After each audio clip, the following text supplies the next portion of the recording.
महायुती सरकारकडून जाहीर करण्यात आलेल्या लाडकी बहीण योजना लाभार्थींना 2100 रुपये कधी मिळणार याबाबत आता मोठी अपडेट समोर आली. प्राप्त माहितीनुसार राज्य सरकारचा अर्थसंकल्प मार्च 2025 मध्ये सादर केला जाणार असून त्यानंतरच आता या योजनेसाठी निधी मंजूर होईल.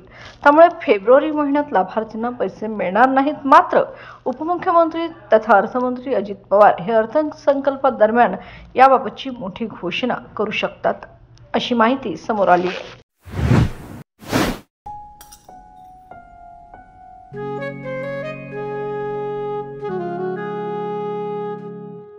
बाबा, आज येताना बासुंदी घेऊन या ना. अगं, कालच आपण आईचा वाढदिवस होता म्हणून आणली होती ना. ऐकलं, गोकुळची बासुंदी पुन्हा खावीशी वाटतेय.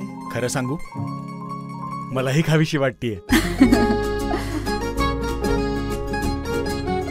पुन्हा पुन्हा खावीशी वाटणारी गोकुळ बासुंदी.